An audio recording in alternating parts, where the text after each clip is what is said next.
안녕하세요, 체스입니다. 자, 오늘 알아볼 종목은 한미약품이라는 종목입니다. 한미약품 같은 경우는 최근에 이제 비만 치료제에 대한 기대감으로 주가 상승이 꽤나 크게 나왔던 종목이죠. 자, 이번에 JP모건 헬스케어 컨퍼런스에서 한미약품 그 지방간염, 그 MASH라고 하죠. 여기에 대한 치료제에 대한 개발 비전을 공유할 것 같다. 뭐 요거 기대감으로 한미약품 같은 경우가 이제 그 JP 헬스케어 컨퍼런스 전에 좀 주가 상승이 나왔었던 종목입니다. 자, 그런데 이번에 발표에서 여기에 대한 추가적인 코멘트가 등장하지 않았다라는 이유로 어찌 보면은 제로 소멸이다라고 하면서 최근 상승분을 반납하는 하락이 나오고 있죠. 뭐 사실 악재가 터졌다라기보다는 JP 헬스케어 컨퍼런스에 대한 기대감으로 올라갔던 상승분이 제로 소멸에 따라서 낙폭을 보이고 있다라고도 해석할 수 있을 것 같습니다. 많은 분들이 JP 모건 헬스케어 컨퍼런스, 왜 이렇게 길죠? 여기에 대한 기대감으로 제약바이오가 좀 잘 가지 않을까라는 기대를 했는데 실상 까보고 나니까 제약바이오 섹터 같은 경우가 강세보다는 약세를 보이는 종목군들이 많이 나오고 있어요. 자, 이게 뭐 엄청난 악재다, 제약바이오는 이제 끝이다, 이런 것보다는 지금 시장을 조금 이해하시면서 보시면 될 것 같습니다. 자, 지금 시장 같은 경우는 사실상 시장 지수 자체는 강한 상승 흐름을 이어가고 있지만 이게 특정 기술주에 대한 수급 쏠림으로 올라가고 있는 거거든요. 자, 그러다 보니까 많은 투자자들이 투자를 하면서도 이거 좀 너무 많이 올라간 것 같은데, 사실 여러분들도 그런 생각 하실 거예요. 코스피 지수 이 정도까지 올라갈 일인가? 미증시 같은 경우도 현재 전고점도 못 넘고 있는데 국내 증시만 좀 과열된 거 아닌가라는 우려가 생길 수밖에 없습니다. 자, 그러면 여기서 시장 지수가 조정이 나와도 이상하지 않다라는 건 현재 국내 투자자라면 대부분 다 생각하고 있는 부분일 거예요. 여기서 조정이 나와도 이상하지 않은데 뭘로 조정이 나올까라는 걸 생각을 해보면, 제가 이제 방송에서도 많이 다뤘지만 지정학적 리스크라든지 아니면 경기 침체에 대한 우려, 뭐 아니면 환율, 이런 이유들로 시장 지수가 빠지지 않을까에 대한 걱정이 큰 겁니다. 자, 그러면 보통 이러한 이유로 시장이 빠진다라는 건 경기 침체에 대한 우려가 당연히 따라 붙을 수밖에 없거든요. 그러면 자연스럽게 실적 관련해가지고 안정적인 실적을 낼 수 있는 종목군들로 시장이 눈길이 갈 수밖에 없어요. 그런데 제약바이오 섹터 같은 경우는 사실상 실적이 탄탄하다라는 기대감보다는 앞으로 금리 인하라던가 기술주 중심의 시장이 됐을 때 기술 수출을 할 수 있다라는 기대감, 앞으로 적극적인 투자, 현재로선 돈을 좀 못 벌지만 나중엔 돈을 잘 벌 수 있을 것 같아, 이런 기대감으로 올라가는 게 제약바이오 섹터거든요. 그러면 지금 시장을 한번 생각해 보면 지금 시장 뭔가 이렇게 경기 침체 우려로 빠질 수도 있겠는데, 그러면 사실 제약바이오에 대한 매력은 떨어질 수밖에 없는 거예요. 자, JP 헬스케어 컨퍼런스, 자, 여기에 대한 기대감을 이어가기 위해서는 사실 금리 인하에 대한 기대감이 좀 붙어줘야 되거든요. 결국 기술주들이 더 치고 가기 위해서는 금리 인하에 대한 기대감이 존재하는 상황 속에서 제약바이오 섹터가 강세를 보이게 되는 거죠. 자, 근데 지난주 금요일날 고용지표를 보면은 금리 인하의 기대감을 심어줄 수 있는 결과가 나오진 못했어요. 실업률 자체는 줄었어요. 실업률 자체가 줄었다는 건 경기가 탄탄하다? 경기가 안정적인가? 라는 생각이 들 수밖에 없기 때문에 금리 인하의 근거가 되진 못하거든요. 그런데 고용 숫자는 또 줄었단 말이지. 이거는 또 금리 인하에 기대감을 심어줄 수 있는 요소. 즉, 실업률이 낮게 나오고 고용률도 낮게 나왔다라는 건 금리 인하를 해야 되는 거야, 말아야 되는 거야. 그러니까 즉 금리 인하에 대한 기대감까지 연결되지 못한 경제 지표 발표였습니다.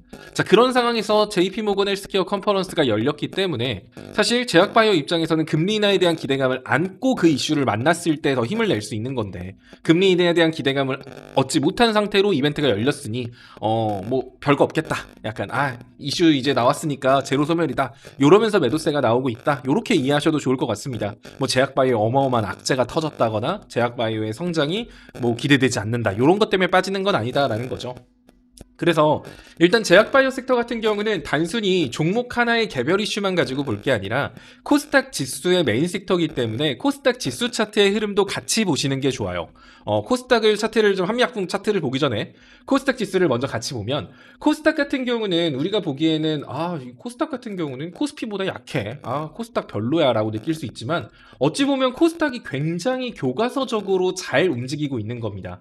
코스닥 같은 경우는 위와 같은 상승 추세를 만들면서 고점과 저점을 야금야금 올리고 있거든요. 자, 코스닥 지수 제가 여러분들한테 960포인트 정도까지는 올라갈 수 있다라고 했어요. 960포인트 찍고 지금 추세선 상단을 찍었기 때문에 이 자리에서 밀리는 건 이상한 게 아니라 지극히 자연스러운 현상이다라고 보시면 될 것 같고요.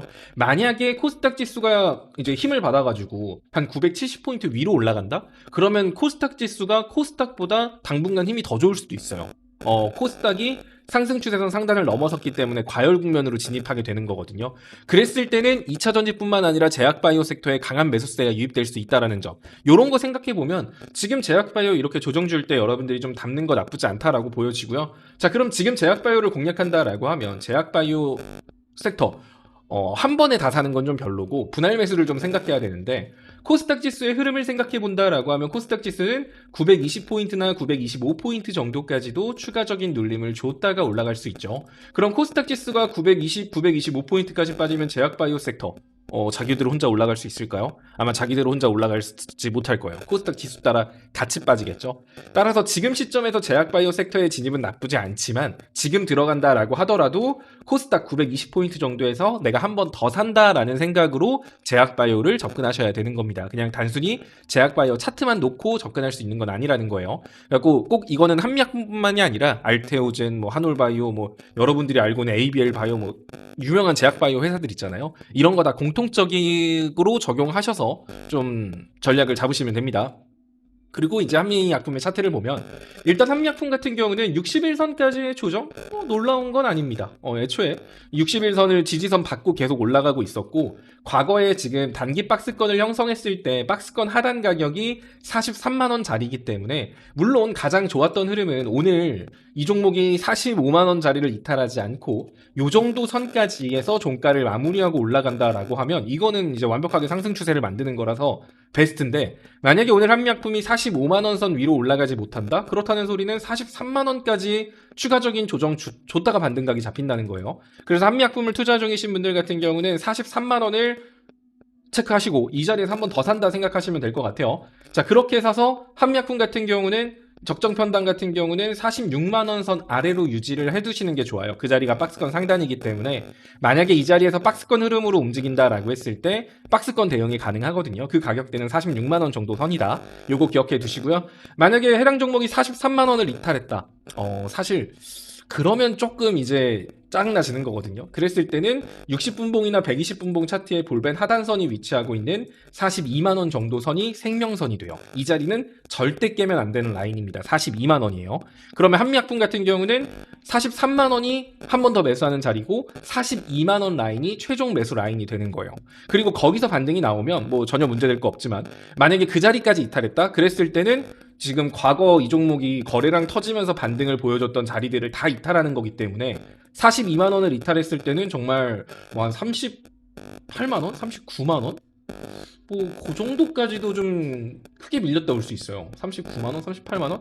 따라서 한미약품을 투자 중이다 한다면 43만원 정도, 42만원, 43, 42에서 한 차례 더 매수를 해서 평단은 46만원, 45만원 아래로 유지한다라는 생각으로 접근을 하시면 될 것 같고요.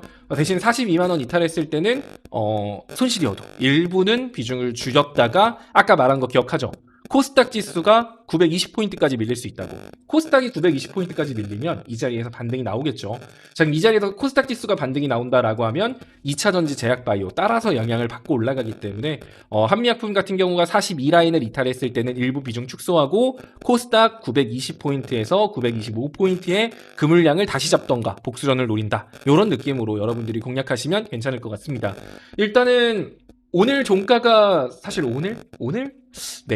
내일 종가까지 해서 45만원 정도 선 위라고 한다면 한미약품 같은 경우는 전고점을 갱신하는 상승이 나올 가능성이 높아요. 그 자리는 대략적으로 50만원 선이거든요. 그래서 이제 단기 목표가 같은 경우는 50만원 정도 선, 49만 8천원 뭐 이렇게 보시면 될 것 같습니다. 한미약품 같은 경우는 지금 월봉상 볼린저 밴드 상단을 뒤덮기 때문에 매도세가 한 차례 나온 걸로 보여져요. 그런데 과거 해당 종목의 고점 라인을 체크를 해보면 53만원, 64만원 라인인 만큼 해당 종목이 이번에 45만원 위로 내일 안정적으로 안착을 하고 50만원을 돌파했을 때는 길게 봤을 땐 60만원 정도 선까지도 추가 상승 나올 수 있으니까 지금 잡아드린 그 포인트들 있죠. 메모장으로 간단하게 정리를 해드리자면, 자, 한미약품 같은 경우는 뭐 많은 분들이 이제 이슈만 놓고 생각을 하는데, 뭐 이슈 때문에 종목이 올라간다 떨어진다라는 이렇게 단순한 관점으로만 제약바이오를 접근하면 너무 힘들어요. 그리고 제약바이오는 변동성이 워낙 크기 때문에 아래로 좀 크게 열어두고 접근하시는 게 좋아요. 43만원, 42만원 여기가 이 두 구간이 추가 매수 그리고 분할 매수를 하고 있다면 분할 매수 타점이 됩니다. 자, 그래서 평단은 45에서 46 사이로 아래라고 하면 문제될 건 없어 보여요. 자, 그렇게 돼서 이제 박스권으로 움직인다. 그럼 이 종목은 박스권으로 42에서 46 정도의 박스권을 예상할 수 있는 만큼 46, 만약에 42만원까지 잡혔어. 그러면 46 정도, 45에서 46 사이에서는 일부 비중을 축소하고 박스권 매매로 가지고 노는 겁니다.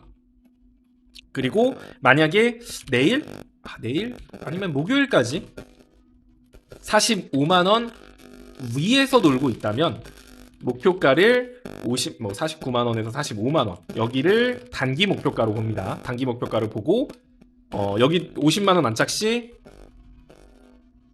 60만원까지도 한번 분할 매도로 좀 끌고 가볼 만하다라는 거죠. 자, 그리고 이제 42만원을 이탈했다.